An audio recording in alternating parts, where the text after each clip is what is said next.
Welcome to our Backyard Brothers podcast. We have a full house today, and so we're going to get started. We have a lot of topics to cover. And like I said last week, we postponed both the memory and the PTI for this week where we could all be here. So, Yancey, it's your turn for memory. Yeah, definitely. We were actually offline talking about kind of chippy behavior, and my memory is actually that of kind of something you would see as how would you describe it? Like a besmirchment of the rules, like just an absolute disregard for the nature of the sport and the rule set of the sport. And that is Paul Daley versus Josh Koscheck. It was a UFC fight. I wish I could remember the number, but I'm not that great with chronological events. But I do remember being excited for this fight. I thought that Josh Koscheck would end up getting knocked out. I'm not a huge fan of Josh Koscheck, never did like him, but never really cared about Paul Daley. He's an explosive fighter. And one that is exciting to watch. But after he did what he did, I was no longer really intrigued to see how he fights anymore. And basically, I'll get to the meat and the potatoes of the memory. The fight was at the end of the fight. It had occurred for like 3 rounds. Basically, Paul Daley was getting dominated, out wrestled by Josh Koscheck. And at the end of the fight, after the buzzer had sounded and they had been separated by the referee, like the referee has his hands between the two of them. Paul Daley decided to punch Josh Koscheck. And I've always thought that was an intriguing moment in sports history, akin but not as bad as when Mike Tyson bit Evander Holyfield's ear. But still one of those moments that you remember like, oh man, how crazy do you have to be to step that far outside of the rules? And we've kind of seen a little bit of that, not to that extent, in football and different sports lately. So just wanted to throw that memory out there and get your guys' take on that. Yeah, I can respond first. I have two thoughts, and they're kind of maybe contradictory to each other, and that is that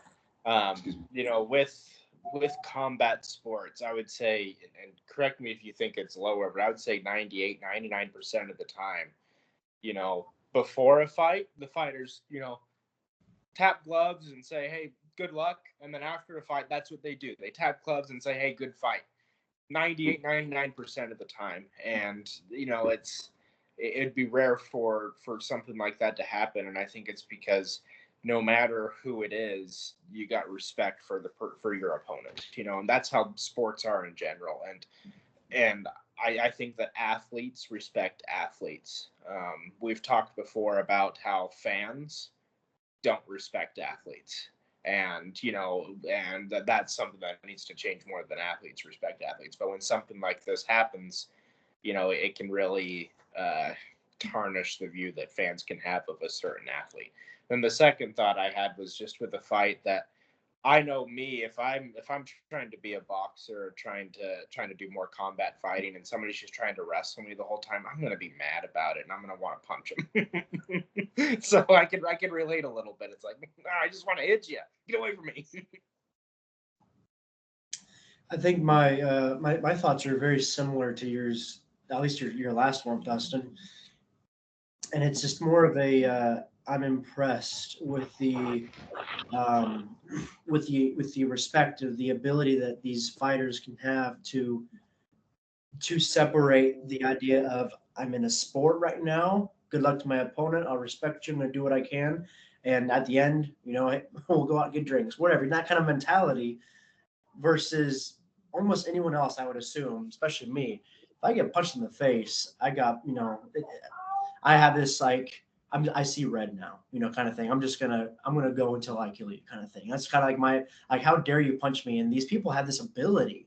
I'm sure that they've worked at for years, but this ability just kind of like separate the fact from I'm getting punched in my face right now because hey, this is a sport, we're having fun, and like that kind of amazes me that they have this ability to do that. But in this specific instance, that goes out the window, right? Like, because you get punched in the face completely out of line. If you break my jaw during a fight, that's one thing. I should have been protecting myself. But if you punch me in the face when everyone expects us to be kind of just kind of like a break, that's completely different. But it still doesn't take away from the fact that typically these fighters can completely separate the fact that, hey, let's fight each other and see who gets more bloodied up, and afterwards, go grab a couple drinks. It's kind of like blows my mind. Yeah, it was a complete cheap shot, right? I mean, Mhm. he was. It was. He came up from behind him and then punched him in the head, right? So He like, was close to sitting on the stool before the guy got to him, to be honest with yeah. you. Mhm. So like, it's a complete cheap shot, and he's getting dominated in the fight, and so he's taking a shot when it's when his opponent is not even looking, not even prepared for it, just to get a, a punch in. And I was reading when I was doing some research that he felt that he was pushed to the edge. He said because of the trash talking, and I'm like, that's what you do sometimes as Oh, it opponents. wasn't when he Sometimes beat that's the you? way. So it's because you were Was it getting when he dominated and because he dominated you was and trash rolled you talking. around for 15 minutes? Yeah. That didn't upset you? It was the words? Okay. Yeah. So uh, I'm glad they suspended him. I'm glad they kicked him out for. I read that he went on to do other things and other organizations, but um, Yeah, he never fought in the still, UFC again. yeah. But yeah, that's just you see that sometimes in other sports of a guy taking a cheap shot when a guy's not looking, and or things like that. And in every single instance, without fail, uh, I think a whole lot of people, including me, lose complete respect for the guy that does that. So, yeah. Speaking from personal experience to one of the points that Cody had, like it's expected that you are okay with getting punched in the face. So for the guy to not acknowledge the rule set that like, okay, we're done hitting each other, is just like to like spitting on the floor of your house and then telling your wife to clean it. It's not. It's so out of bounds that like you have to know it's irrelevant that you're getting punched in the face, and it's childish to act that way because we're supposed to be professionals making money off of this, not like dudes on the street who have decided to slap box and then I hit you harder. It's a completely different thing. Like we're in here to compete.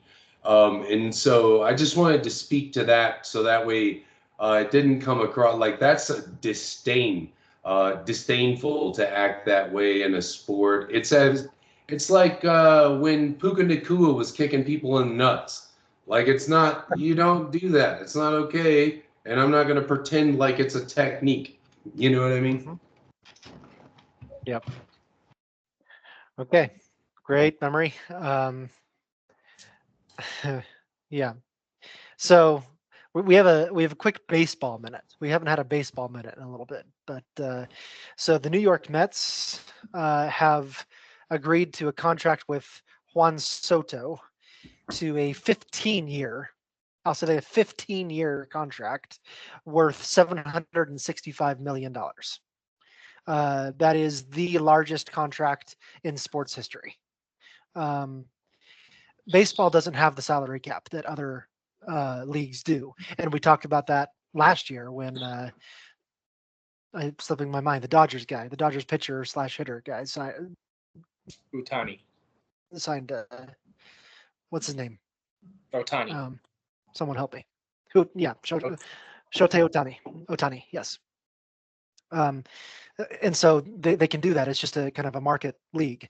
Big markets like New York, in this case, can afford to spend a whole lot of money on a player. So what do you guys think? New York Mets signing this ridiculous contract for $750 million over 15 years. I think there's three examples that I point to. One would be with Otani, that they signed an absolutely huge contract, and then he brought them a title, and there's years left. There's 8-9 years left on the contract that they have to look forward to. that's something where it's like, hey, that's what we were wanting, and there's still a lot of things to go on in the future. The second example out of 3 is Bryce Harper. He once had the largest contract in baseball history.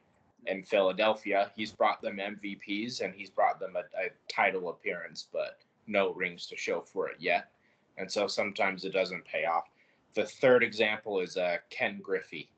I think he got paid by the Reds, for the 40th year in a row or something like that. I believe it is Ken Griffey, who last year was like the 4th highest played player on the Reds, and he hasn't played baseball in 20 years. And so there's things you got to be careful with, things like that. Yeah, I'll jump in again real quick. 15 years for a guy that's already 26 years old. He'll be 41 by the time that contract.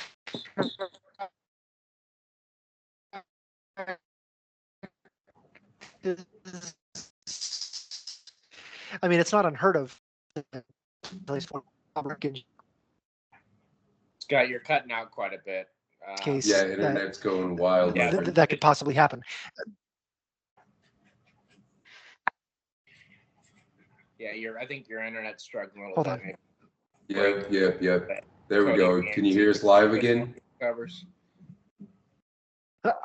Yeah, I've been hearing you fine the whole time. My internet's just not working very well, apparently, which is usually not an issue.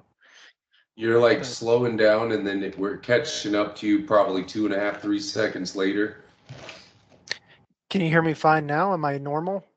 You're okay right now. Yes, you are good to continue. Sorry. Okay. Yeah, I was saying that he's going to be 41 by the time this contract is over.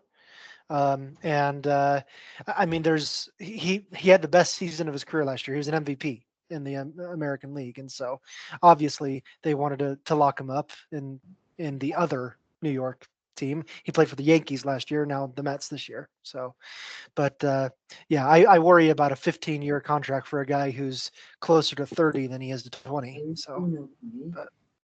Yeah, I think that it's such a big bargain to take. I mean, it's just ridiculous. Let's just say that first off. But another example, at least in sports, is Patrick Mahomes. He signed a 10-year deal, 4 years ago now, 3 years ago, or something like that, for $500 million or something like that. And so that was, especially for football, that was just massive. You don't hear that, but I think it's already paying off. He's brought him 2-3 Super Bowls, something like that. But the thing that gets me, and here's just another example, kind of different one, but let's go to Deshaun Watson for a, 3 or 4 year, but fully guaranteed $270 million or something. And he sucks. He absolutely sucks, and he's injured, and they have to pay all of it. So my thought is, for 15 years for a 26-year-old, not only is that, ridiculous, but what if he gets some serious, elbow injury 2 years from now, and he can't even play baseball anymore after that? They're paying him a contract for 13 more years. That just seems too much of a gamble to me, and that just doesn't seem like a wise move. Maybe he brings them 6 titles or something, and great, that worked out for them. But the likelihood of that happening is slim. Honestly, it seems more likely to have an injury that makes you have to retire early than you bringing them whatever would be worth you giving them $200 or $765 million. So that's just a huge gamble. I don't think it's smart, but good for him. So it's not completely guaranteed. Okay. Yeah, it's not completely guaranteed. I think it's very front loaded.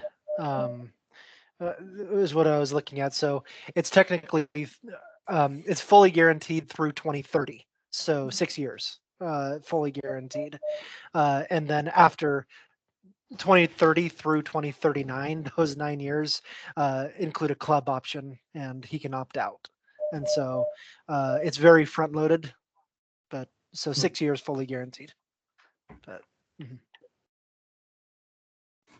Okay. Man, that's weird. The GDP of a small country, huh? For 15 years. Look, I'm just saying.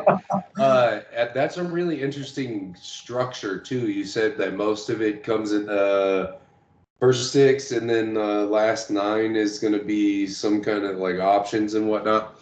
I'm not going to pretend like I understand any of that, but that's a whole lot of money for a whole lot of time.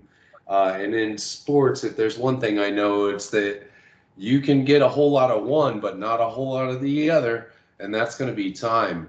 So that seems slightly foolish on someone's side. Only time will tell us who made the mistake there. But it's almost assuredly the club's problem at that point, especially if you're giving in the money at the front end of it. And I think I'm in the camp with Cody that that's a kind of a foolish gamble, man. That's Russian roulette to an extent with that kind of money and that kind of time, expecting that to pan out. And I'm fully on the side that that's kind of crazy. What are you possibly going to get out of all this money over this amount of time that is for sure versus like this guy's not going to throw his elbow out and be useless to us? No offense to his talent, but from a business standpoint, that just sounds absolutely crazy. Yeah, I think that I was not meant to be an athlete on multiple counts, but one of them is if somebody came and said, "Hey, we're gonna pay you $20 million a year to do this," I'd be like, I'm good with $2 million a year. You don't need to do that. Like, what's the difference between $2 million and $20 million? There's no difference. Like, no, you get money, dude. You understand the value of money in today's society. It's like, as long as I'm not famous, sure. Like, just don't make me famous. I don't want a bunch of people bugging me and asking me for stuff. Yeah. Looking at the structure, complete structure, so he gets about $46 million a year for the next 4 years guaranteed. And he gets a $75 million signing bonus today, like $75 million today for signing. That's the structure. And then it's $46 million a year for every year between 2030 and 2039. But that includes a team option every year. So, yeah. So that's the structure of that. Anyway, I closed a lot of windows and a lot of other things, hoping that helps my internet. We'll see. Basketball minute. What do we want to talk basketball? We may not have to talk basketball today, but does anyone have anything to talk about basketball wise?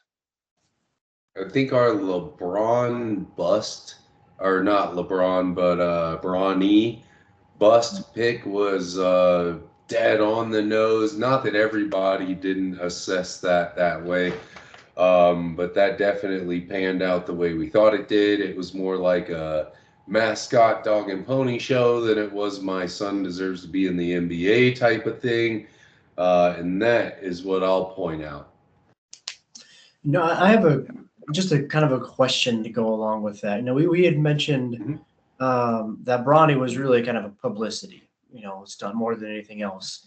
What did that do for the LA Lakers or for the NBA? What did it actually do? I mean, they already got LeBron. They've already got whatever else they need. Like, did it really bring in more money? Did it really bring in more followers on Instagram? Like, what do they need? I don't know if I get it. It didn't do a thing for them. It did everything for LeBron to keep LeBron from going to a team where he can win the next championship or whatever he thinks.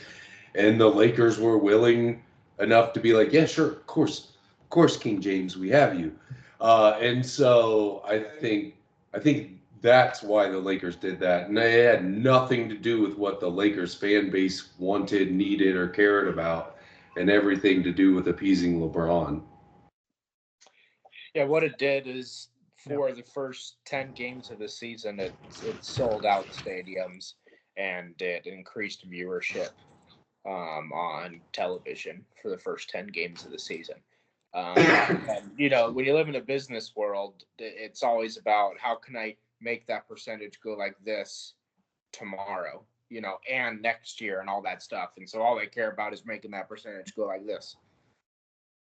And that was the ploy. If everyone knows that Bronny sucks, why are they buying tickets to go to the games? I don't know if I get that. It's curiosity, my friend. Curiosity sells billions. It's about seeing history. Somebody hands you a magic, crystal ball, and you're like, "Ooh, I want to see this. I want to see the Battle of Gettysburg. I want to see that." People want to see history when it happens. Mm-hmm. Yep. The first movies were just pictures that you spun in a cylinder, but you still got a nickel every time some jerk looked in there to see a goose fly. So. Yeah. Yep. Honestly, I don't have anything about basketball other than that today. The standings are about the same as they were last week. The teams are settling in to where they have been. Obviously, it's still early and we can have a lot of movement, but I mean I read today that Jimmy Butler wants out of Miami, and he's looking for a trade and wants to go to, guess what, a contender.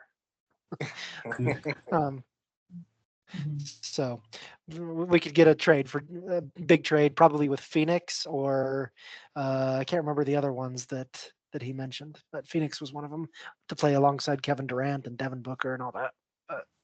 Yeah. I'd love to hear a big time player say, "I want to go to a team that's struggling and help them." Right. Yeah.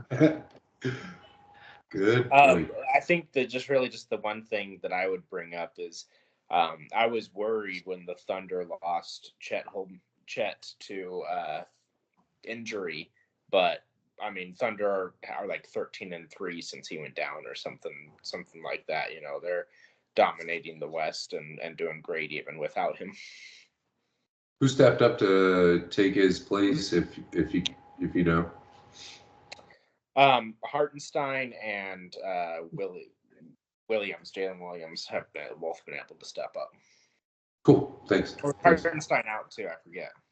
I think Hartenstein had a hand issue as well, maybe.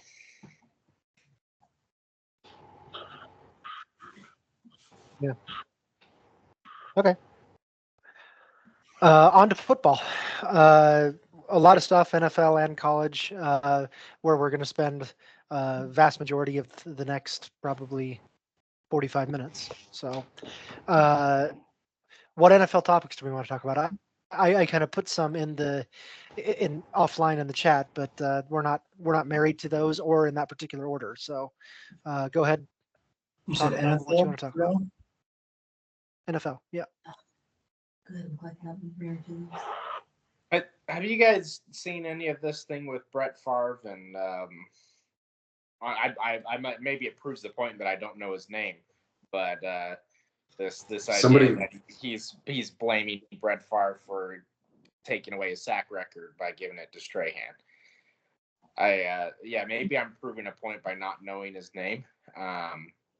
But Same either. The way I think about it is, if you're still griping, the way I think about it is, if you're still griping about something that happened 20 years ago in your playoff career that you've been retired for 15, 20 years, like that's the problem. Move on, dude.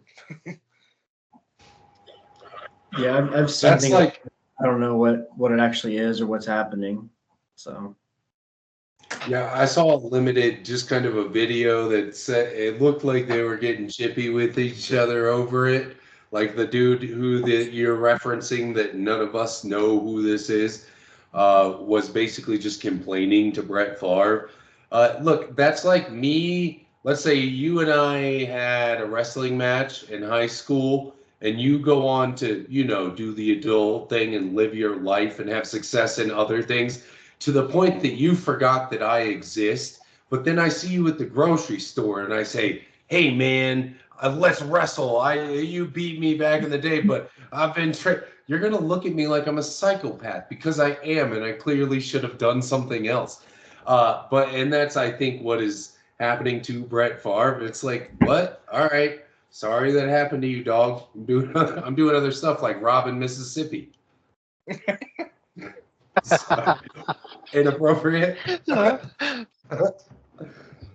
No, very funny and very relevant. Thank you. So I looked him up. His name is Mark Gastineau.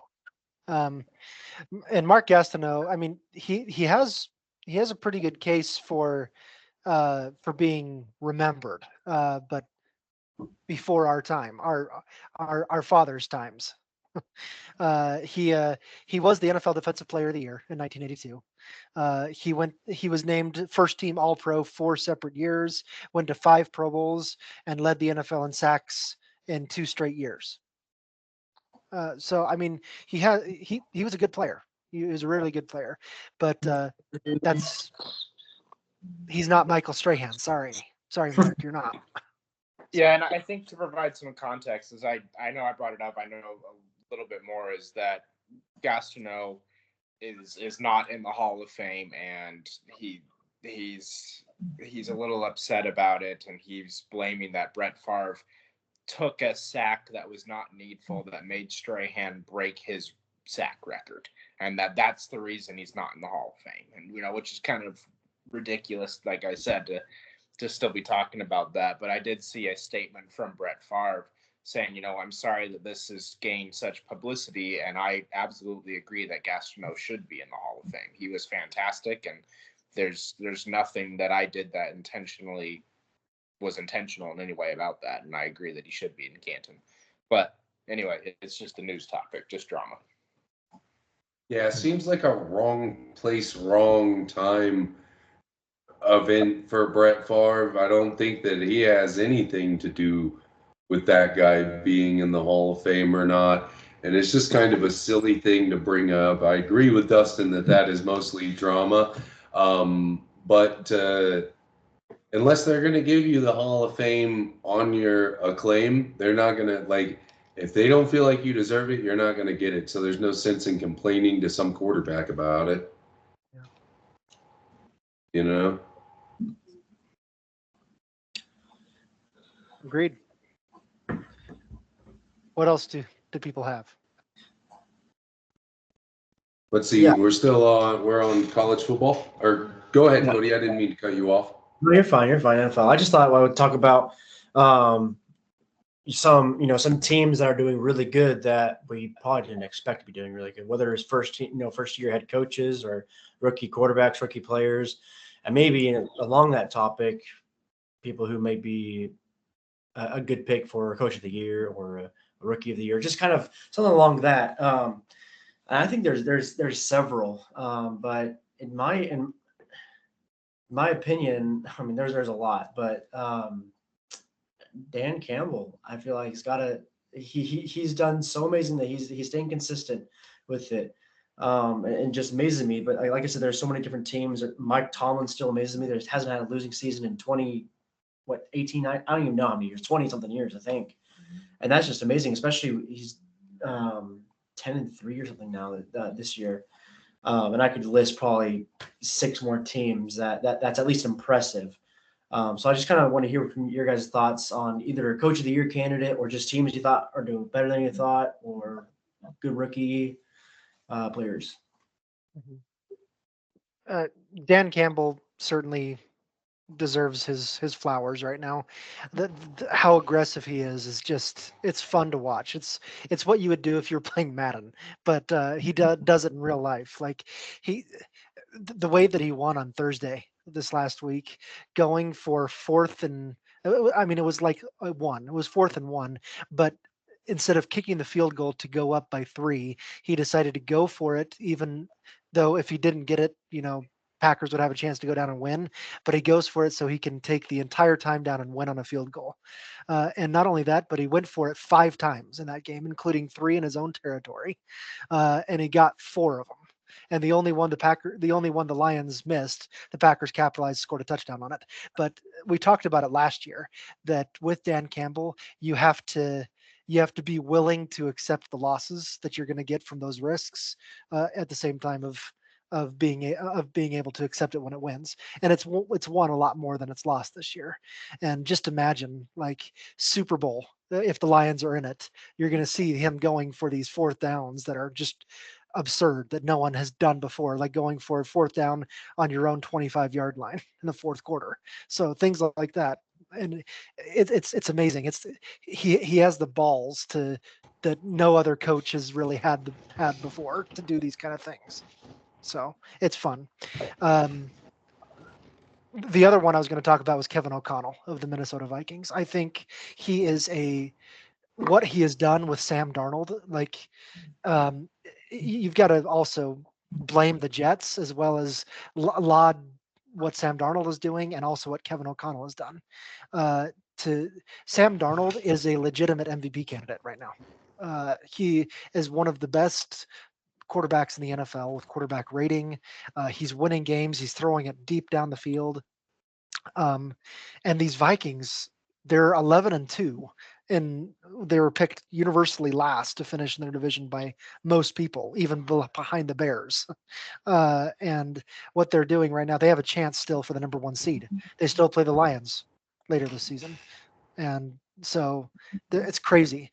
And so I'll leave it there. I have more to talk about with the Vikings, but I'll let someone else talk.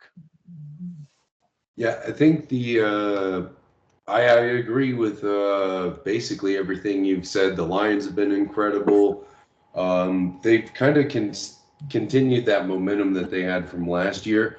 Dan Campbell is an exciting coach to watch. The Lions are an exciting team to watch this year, along with the Vikings. Woo, as my girlfriend would say.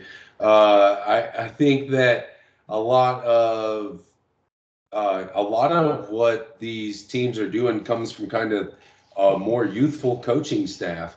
And well, maybe not necessarily, but coaches that haven't been around for decades. And that's an interesting concept to see, and seeing these younger coaches, definitely that with the Vikings, having so much success. I don't know that I would say that about the Lions, right? He's not a young coach, but he hasn't been in the league for very long, right?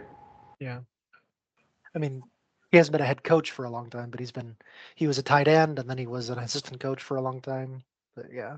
Oh, okay. So he does have some experience. Gotcha. But it's great to see that these teams are having the success that they're having, and it's making for dynamic finishes in games. And I think that's what everybody wants to see. Yeah, it makes for good TV, that's for sure. I have a slightly different opinion on it.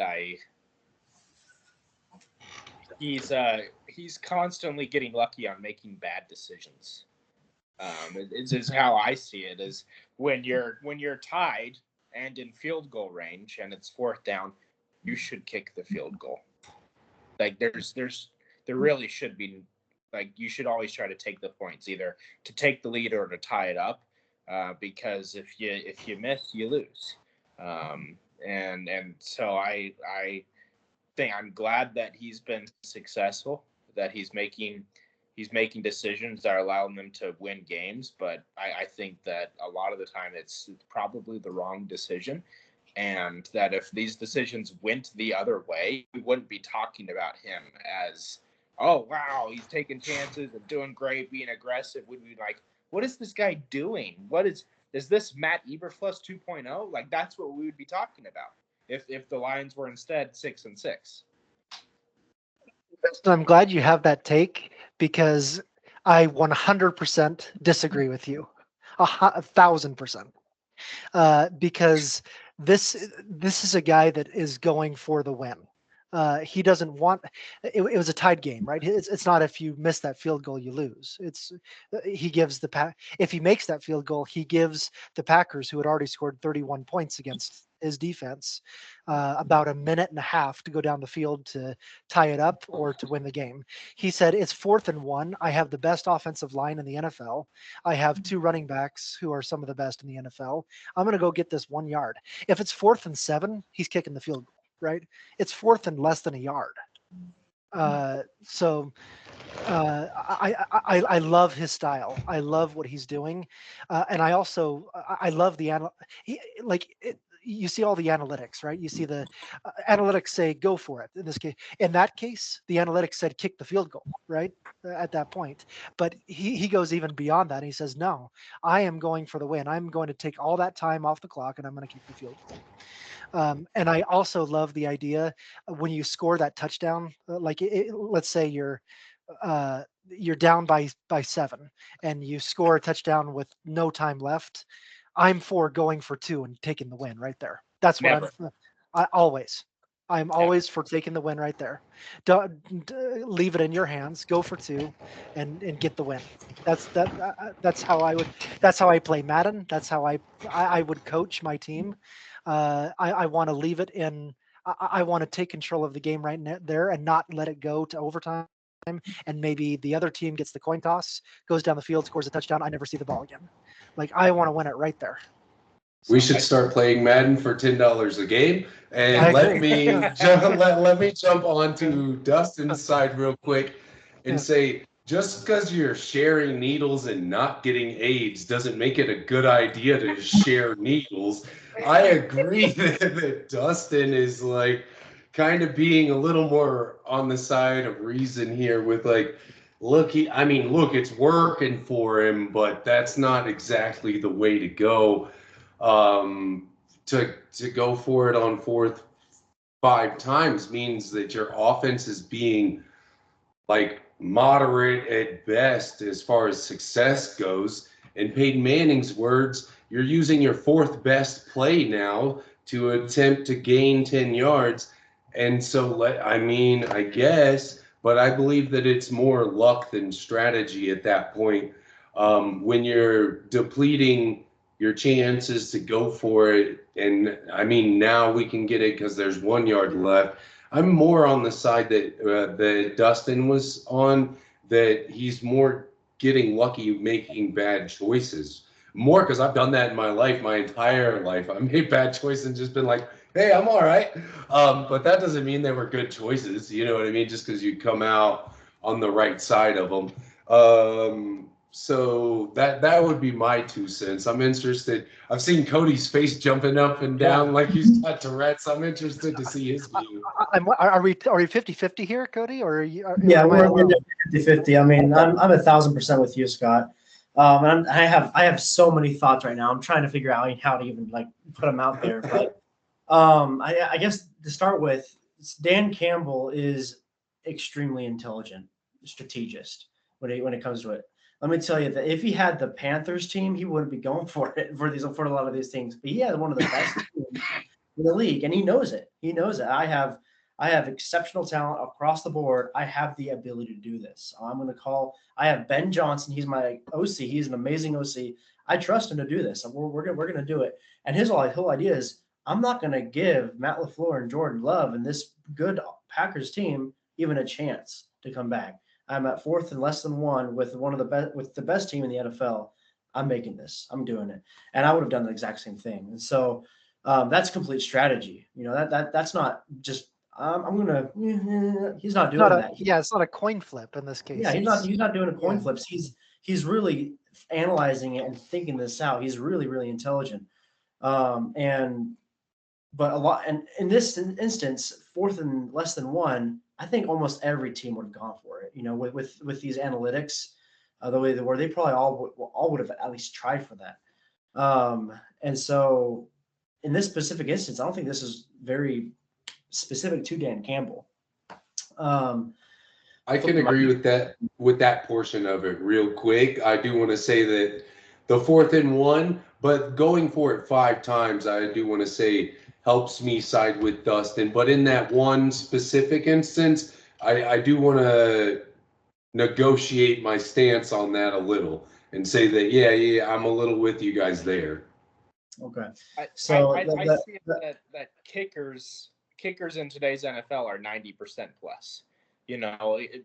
Barring a block or pushing it left or right, you got points on the board, and you are throwing points away in order to try to win more, right? The only way you can win the lottery is by putting money in there, right?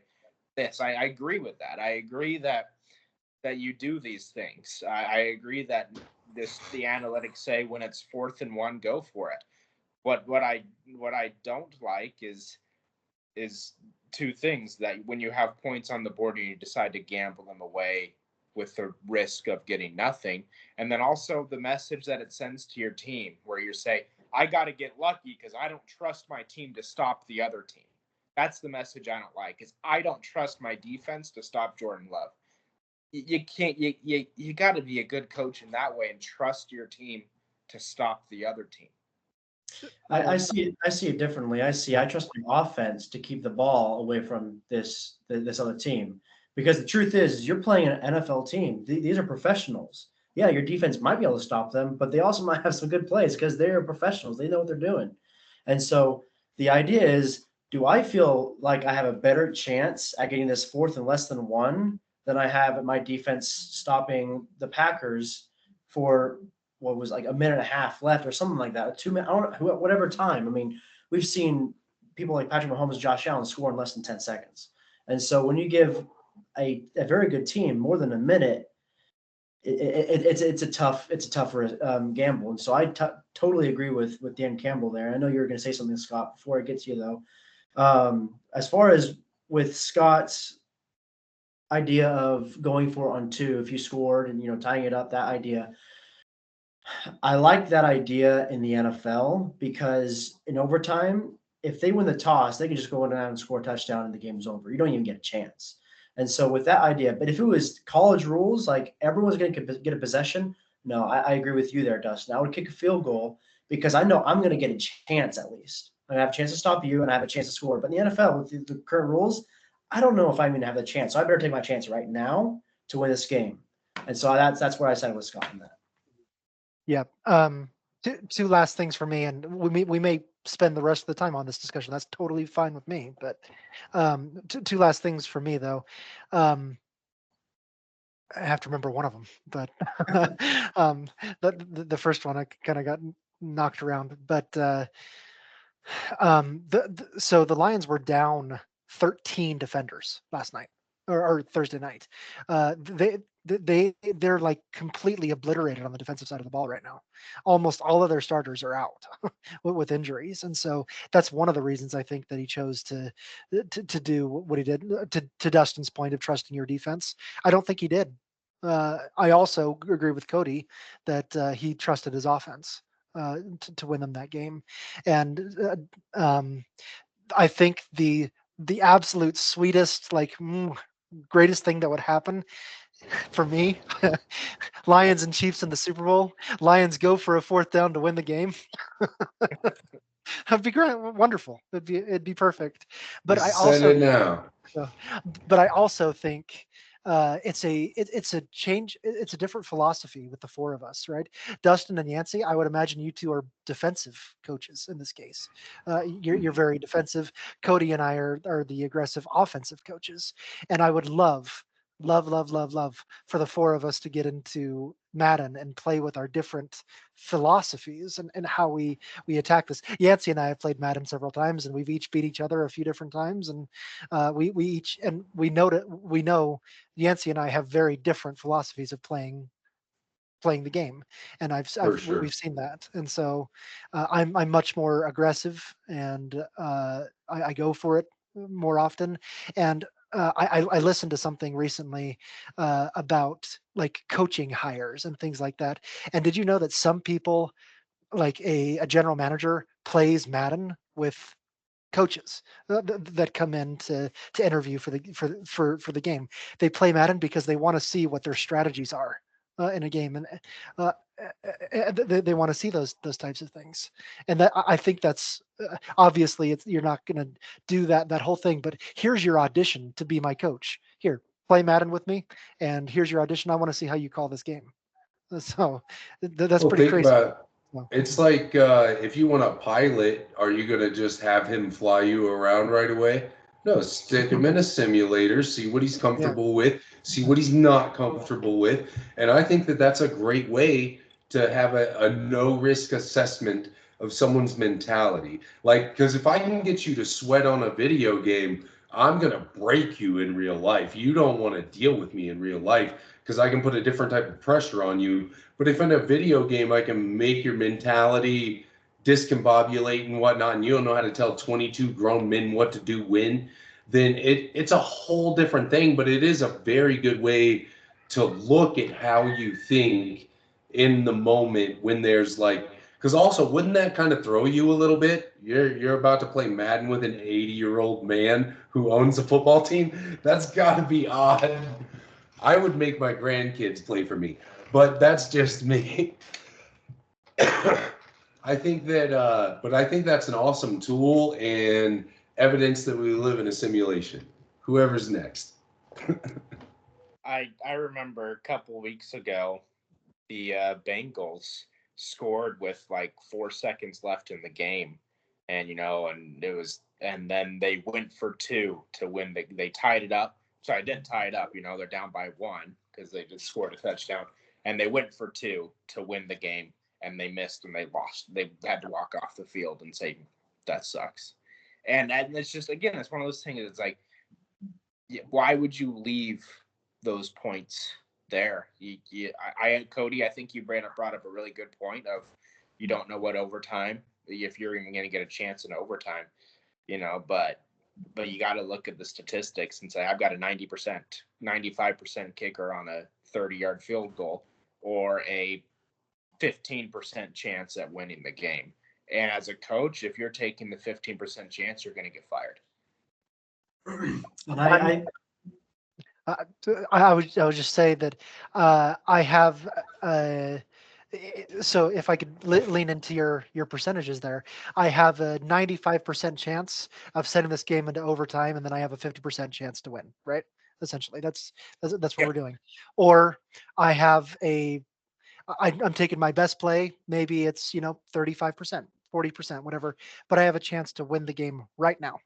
And I think that's something that you have to speak to your team too. Dan Campbell, I know the Lions players love playing for this guy. He trusts his players to win the game.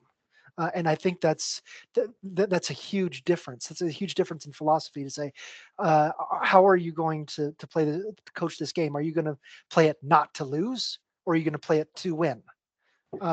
And so that's a huge difference, I think, to me. And like I said, I would go for 2 every single time in that situation. And yeah, if let's say it happens 5 times in a season, maybe I lose 2 of those, maybe I lose 3 of them. I'm asked about it in the press conference. I say, why did you go for 2 there? And Dustin's asking me right here, why did you go for 2? Why didn't you just kick the field goal?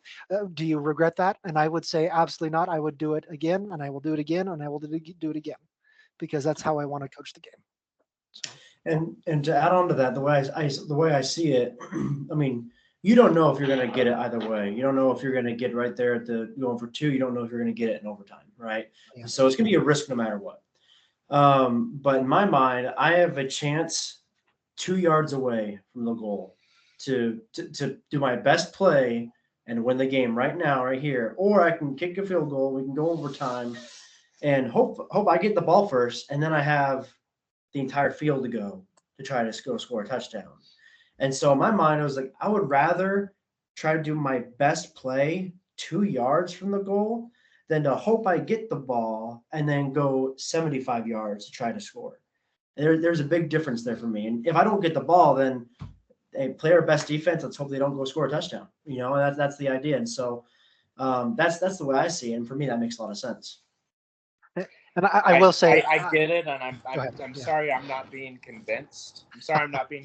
But as a coach, your first job is to not lose the game. Your second job is to win the game.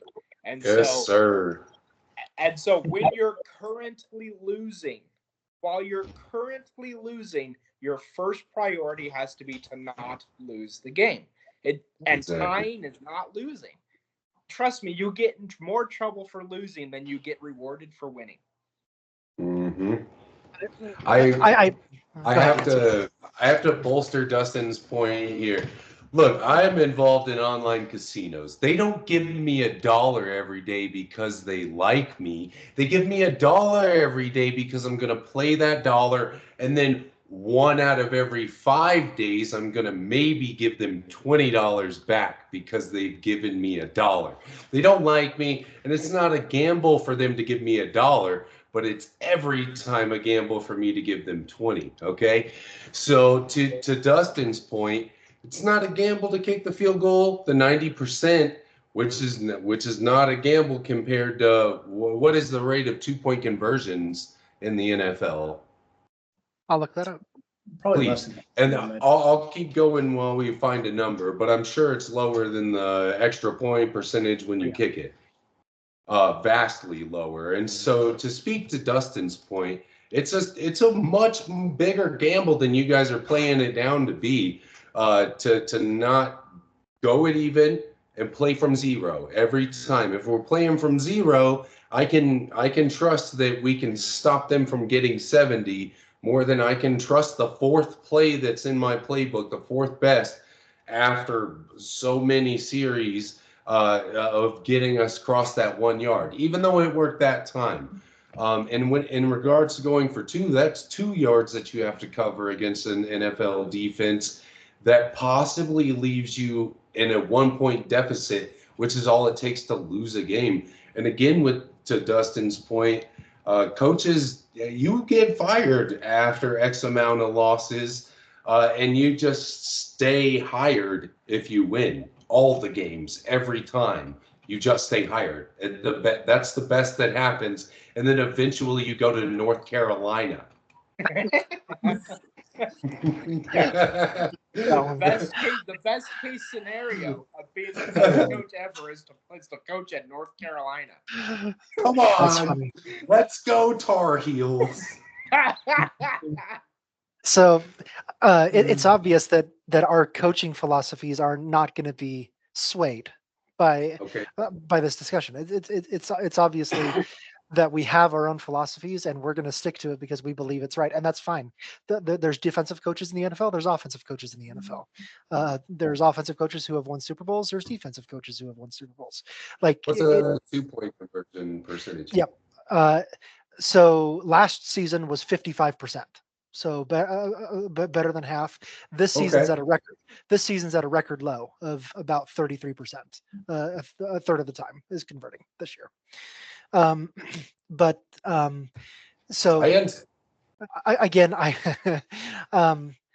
my last comment here, and I've said that last time too, but would be my philosophy is still, I don't like the idea that my job is to not lose the game. Like that doesn't sound good to me. My job is to win the game. And if I have that final play and I don't win, that's okay. That's okay with me because it's my philosophy, and I know that puts my guys at a risk. But that's the philosophy I would run with. And speaking about 95% field goal percentage, how about your Chiefs kicker that nearly missed that 32-yard field goal and doinked in? So that was crazy at the last second. Yeah. So I mean, it's not always a given either. Obviously, it's better than going for a touchdown or going for a fourth down in this scenario. But again, we have different philosophies. I love it. I love that we're attacking it from different. And I want to kind of explore that a little bit more in future podcasts too, on how we view the game, because up until now, I didn't realize it was this kind of shift. And I do like there's 2 and 2 in this camp. So. And I just want to add on there as well. Then I'm sure we can move on. But I'm with Scott as well. The whole play to win. My thought of you're playing not to lose. So if you were to tie every game, your GM would be happy with you. You know, is that the idea? If you were to tie, no, of course not, because your job is not to tie either. Your job is to win. And if you tie every game, that doesn't happen. But if you tie, that's not the best thing. So you're going to get fired by that eventually anyway. And second thing, speaking from experience, this is going to college though a little bit. Utah has played not to lose a lot in the last 2 years. and lost a lot because of that. And I hate it because when you play not to lose, you'll lose the game. When you play to win the game, you win the game. And so that's just my thought there. We can move on. I'll 2 points. 2 points. First off, I take Dustin for my Madden team. We're gonna stomp on you guys. I still got my $10. Secondly, I want to say that I think me and Dustin are both in the same camp, that we just have the better mentality to win the game. We're not playing to not win or to tie.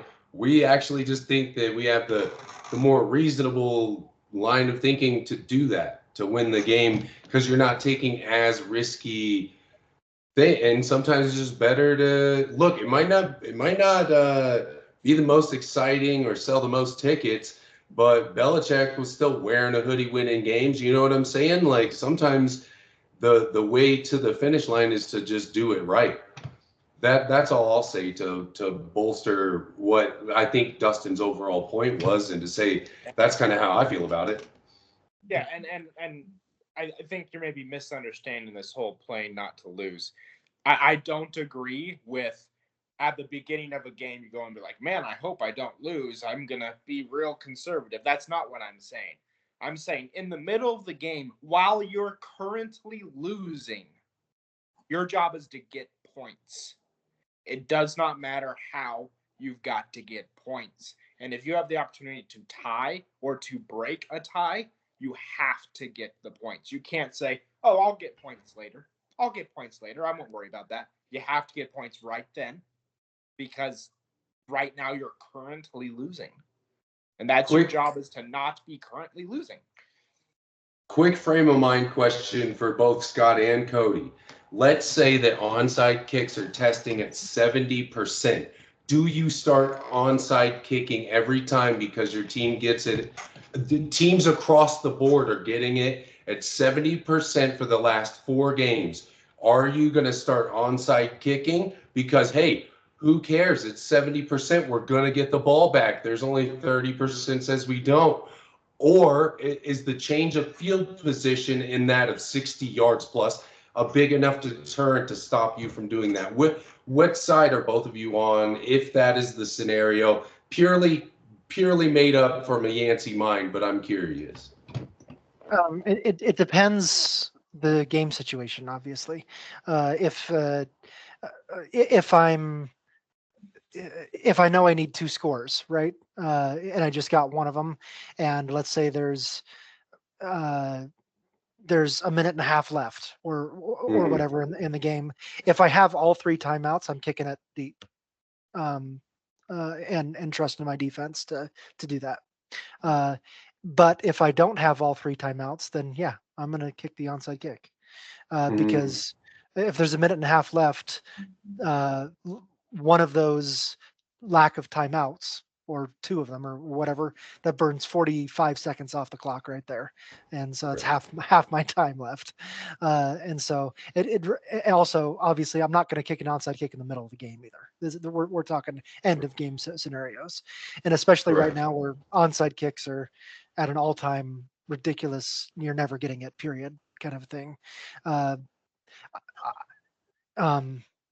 Yeah. In this scenario, you're getting it at 70%, though. Sure. In this scenario, I mean, using the current rules, where I still have to call and make and let everyone know I'm going for an onside kick. It has to be the perfect scenario for me to go for the onside kick still, and otherwise, no. But Gotcha. I think my answer's side pretty close to Scott as well. 30% of them being midfield, which is in the NFL basically 5 yards away from kicking a field goal anyway. It's too great of a risk. Even 30% is. I'm not even sure if I would do it with an 80% chance of getting that, just because midfield is such a risk of kicking a field goal and winning the game. that exact scenario happened Sunday. If you watch the Bills and Rams game, so the Bills had all 3 timeouts, and they're down by 9, I think, at this point, and they're going down. It's I think it's 1st and goal at the 1 yard line. And so they have 4 plays to get in the end zone, but there's 40 seconds left in this game. They have all 3 timeouts. They need to score twice. And what they do is they run what they think is their best play, the Josh Allen QB sneak from the 1-yard line, right? That's going to get in. It doesn't get in. He gets stopped. He doesn't get in, and the Bills call a timeout. That was the dumbest thing I could have thought that they could do in that point, is call the timeout. I don't understand that, because the game's over. You're not going to get the onside kick. You're not going to. You don't have any time anymore. I would jump up there and spike the ball and do it again, or even just I would run up to the line and do it the exact same play again and again and 4 times until I get it with Josh Allen as quick as possible. Save my 3 timeouts and then kick it deep and hope my defense stops them. You still probably only have a 5% chance of winning this game anyway. But as soon as you call a timeout, it's over. Like at that point. And so that was exact scenario you were referring to, Yancey. In that case, they did try an onside kick after eventually scoring that touchdown, but they didn't get it, obviously. And now you can call 2 timeouts, but they can run out the clock. So, but yeah.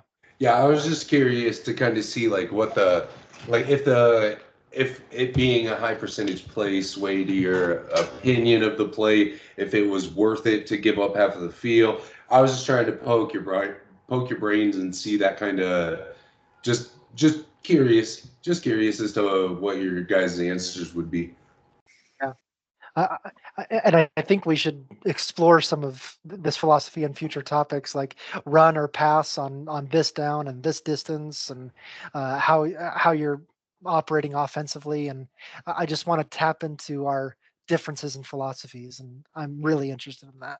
And I'm getting really excited about it. Sorry. I think it really fuels a lot of those good conversations, because it's from the heart, and we can both come up with our stuff like, hey, you can't really believe that, can you? Well, yeah, I do. I believe this. And that, I think that's fun because we can all be super cordial about it. You know what I mean? I wonder if we could even like stream on here a game that we're doing on Madden and like, kind of while playing, but also showing those philosophies in action. That'd be kind of cool. Yeah. I can do that. Yancey and Cody and I all have Madden 24, I believe, right? So on Xbox One, and so I think, and Dustin, you should get it too, by the way. So just come into the future and play college football. I'm actually in the top 3% of players right now, period, in the world. Check me out, mess with me. I got a 92 defense right now. The last Madden I bought was Madden 15. So, yeah. Damn, that's almost back when I was playing college on the original one, bro. Yeah. But Dustin, you should still get it so we can all play. But yeah, I'd love to do that. Just stream a game or record a game and explain how on this podcast somehow why we made certain calls and things like that. So we have a basketball game or two of ours on me, Dustin, and Scott playing. Cody, if you'd like to check that out, Mr. EC Kills on YouTube. Check that out. Terrible at basketball. Terrible at basketball. It's all good. Yeah, and I don't know how we I mean, Dustin, Yancey, and I have played basketball so much, and some of us that I think our basketball philosophy is at least Dustin and I is relatively aligned, but I don't. So it could be different in basketball. But be interesting to see. Okay. Well, as I talked about, that one topic took the entirety of our football time. We obviously still have a college football playoff coming up pretty soon, where 12 teams are going to be seeded and picked. Have they already been chosen? Yeah. I think so. Right? Yeah. Yeah, there's a bracket on ESPN. Now let's look at it real quick. And that's a topic, honestly, is how teams or like how who winners will play in the second round and stuff like that. It doesn't, compared to all of the sports, it doesn't make sense. I'm not sure if we have time to talk about it right now or not, but I mean, I would love to. Is it a straight bracket, or is it a highest seed plays lowest seed remaining and that kind of thing? That's the point. Bracket. It's a straight bracket. It's a And straight. that- Yeah, Okay. and the games aren't until New Year's Eve, and so So we can revisit the college football playoff, a different time.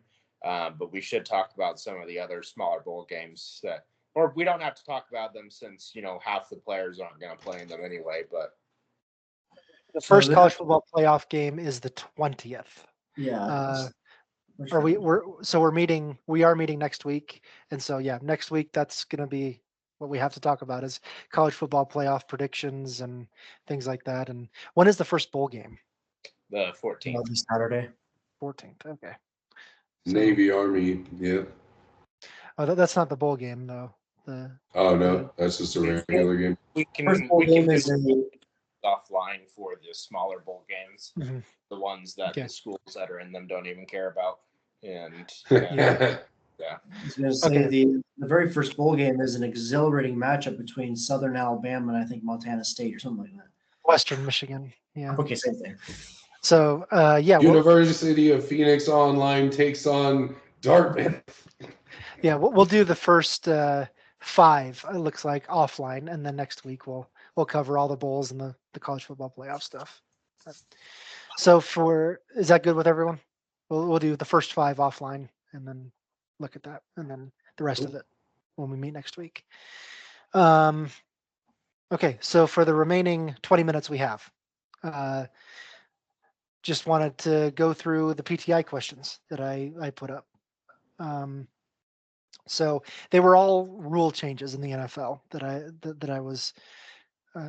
I put out, and now I'm trying to find my. Here we go. Okay, so the first one, returning to the kicking game. We talked about this a little bit, but I kind of put it in writing.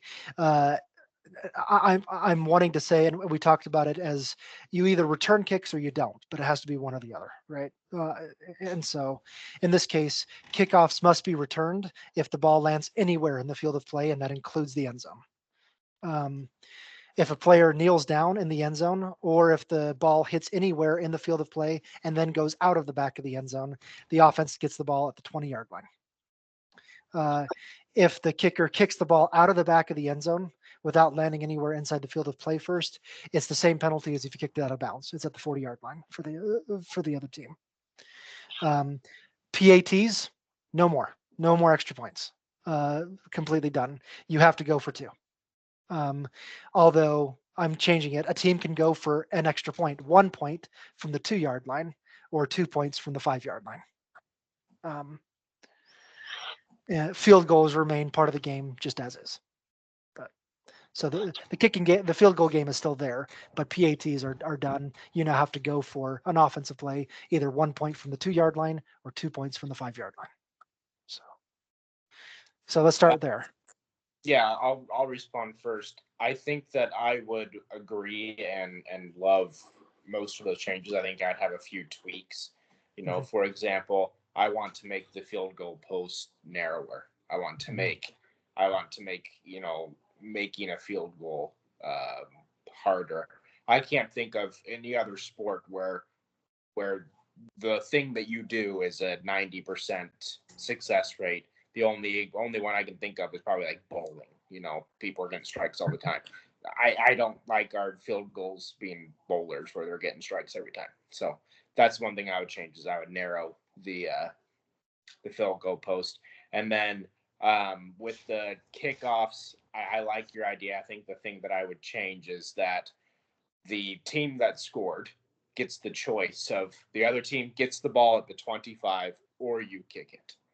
And if you kick it, it must land within the field of play. If it goes out of bounds, like you said, they get it at the 40-yard line, and there's probably something on the lines of you can't kick it 9 yards deep in the end zone. That you've got to make a fair return if you're going to choose to kick it.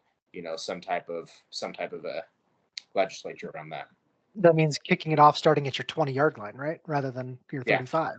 So, that's probably what I would say is you can either choose to give them the 25 or kick it, and you're kicking it from your own 25 so that they have a fair chance to return. I'd be fine with those adjustments. Yeah. I think I like all of that, except for an addition I would make is instead of field goals being the way they are, such a giant area to hit, you make it a trident and you have to hit one of the 3 poles Cool. to increase the skill level of kickers and to make the job more of a job rather than a given, since that seems to be what we're all kind of leaning toward so far. And I think that would be my only addition to the rule changes. I think that I like everything that you proposed, other than the forced scrapping of the kicking extra point. I say just make it slightly more difficult. Same range, but you now have to hit one of 3 poles, and it doesn't have to go in. It does have to make contact with a pole to count a point.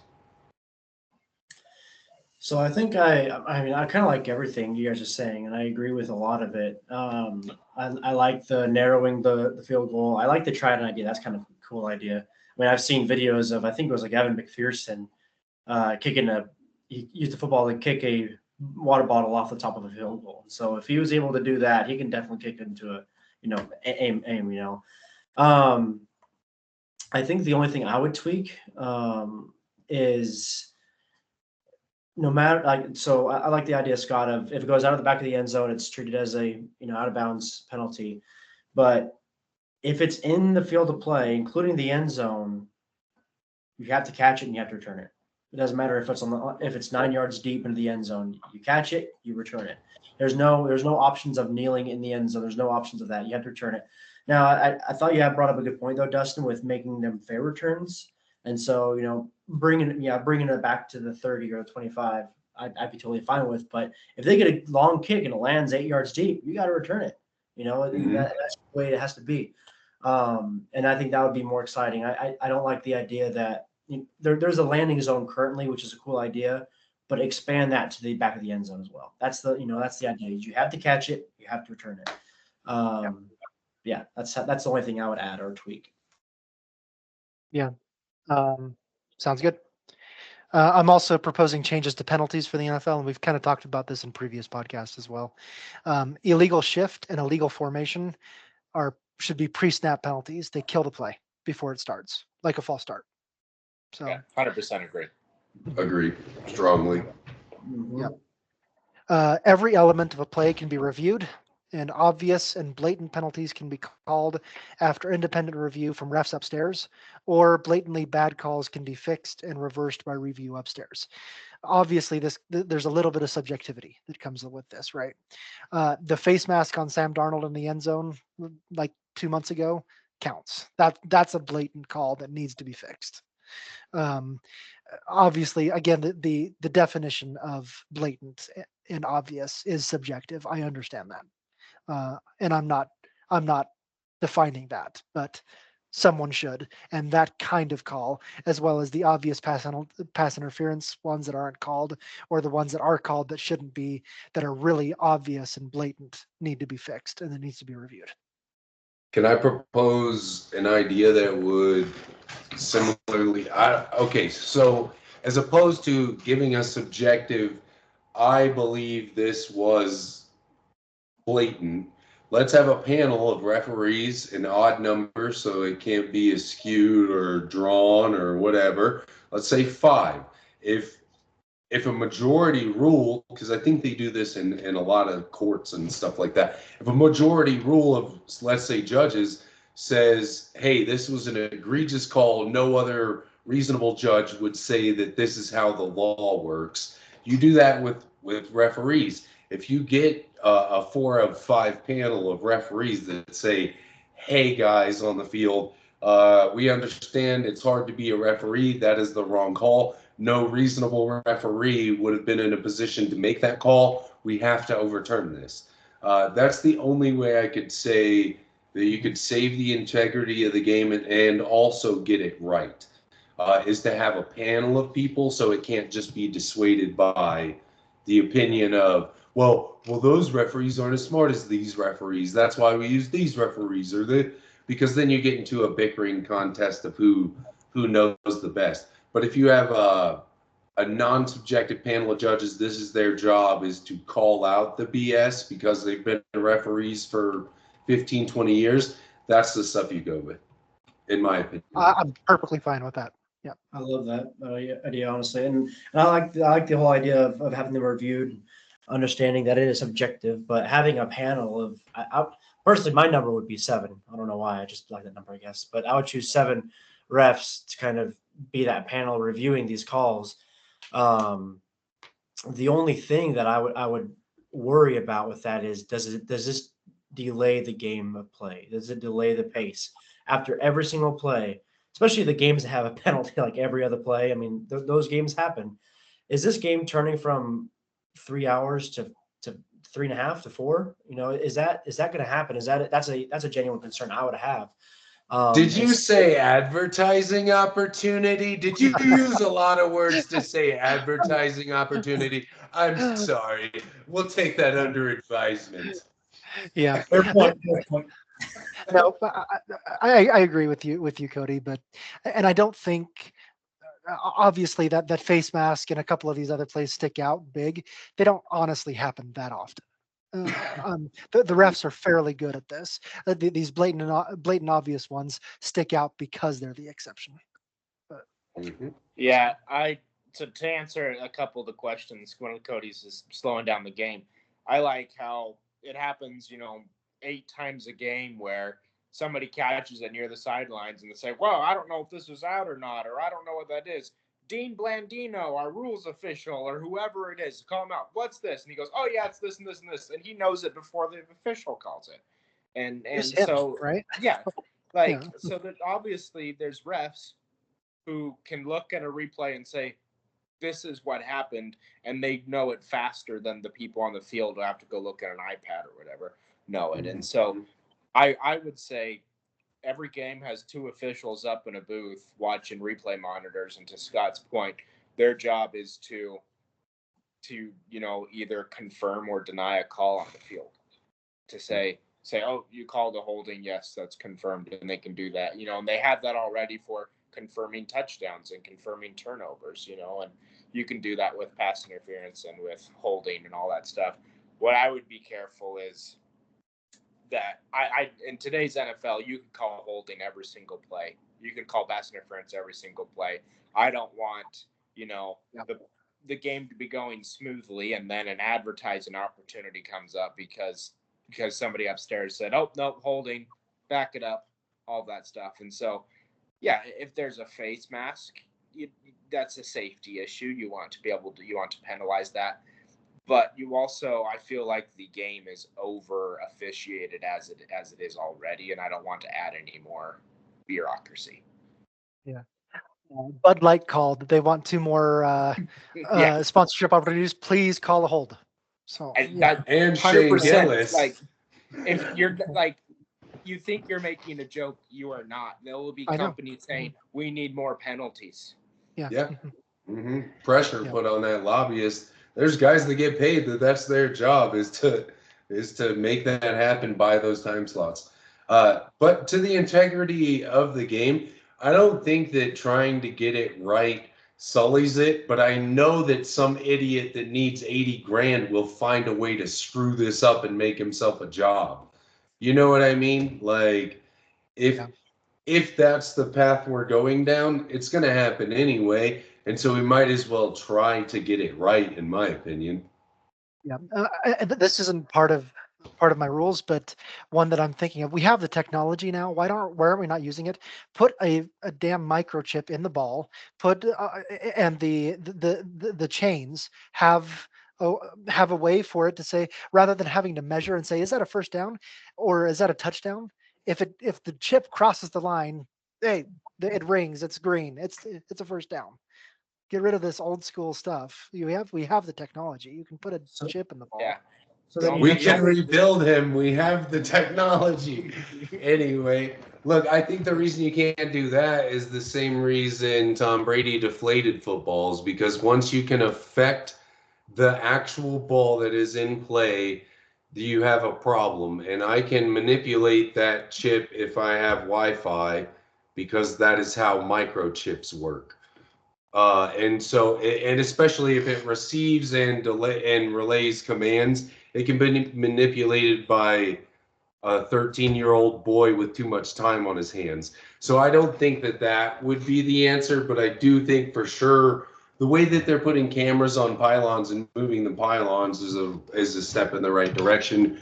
But I would fight vehemently to say microchip is not the answer to that problem. Yeah. I don't mind the microchip idea. I think that's fine. I think that the only good thing that the chain gain is good for is when the old guy gets knocked over and gives the trainer something to do. Oh man, jeez, Dustin. Sociopath here, Dustin. Yeah, straight up. Okay. Where were your parents during COVID? I hope they're all right. We got 7. Go ahead. I was going to add, though, with this microchip idea, first off, honestly, Yancey brought up a good point I didn't think about. But what, your parents? I hope they're okay. Sorry.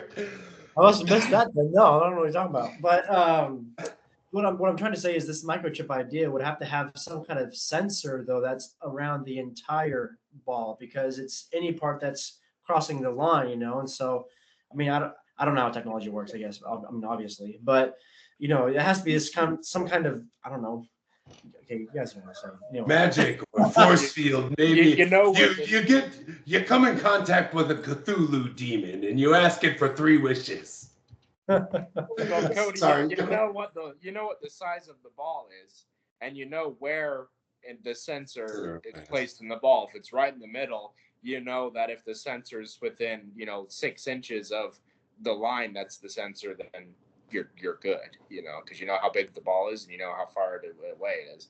There's probably like an A plus B plus A squared plus B squared equals C squared or something in there. Yeah. And you know where the sun is, and you know that there's planets and stuff, Mr. Genius guy. Not all of us could watch Bill Nye on PBS growing up.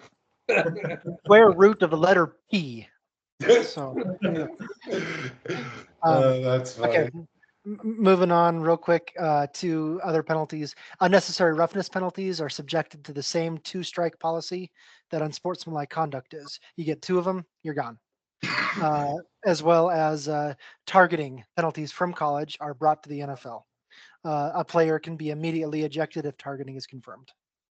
So those 2 for those penalties, and quarterbacks who attempt to slide, we talked about this last week, significantly late in an obvious attempt to draw a late hit will be assessed an unsportsmanlike conduct foul. So those 3. I agree with both of those. I'm a little hesitant with the 2 strikes because what you're saying is I get a free one. So not necessarily. I don't know how to solve that, but mostly I agree. Yeah. Okay. Last one. We have 5 minutes left. Please, if anyone has any comments on those first. But the last one, the draft lottery from the NBA should be instituted in the NFL as follows. The bottom 6 teams in terms of record are entered into a lottery for the top 6 picks. Odds slightly favor the worst record over the next worst record and so on. For example, the team with the worst record has a 25% chance, for example, to get the top pick. The one after that has a 30% or has a 20% chance. And then it goes down from there until the 6th worst record has like a 3% chance. So that's how kind of the NBA draft lottery is set up as well. So odds slightly favor the worst record, but this is how the top 6 picks of the draft are selected. Any pre-draft trades remain in force. Once the draft order is set, you can do trades and everything like that. This attempts to prevent teams from tanking, but still guarantees the bottom 6 teams a top 6 pick draft.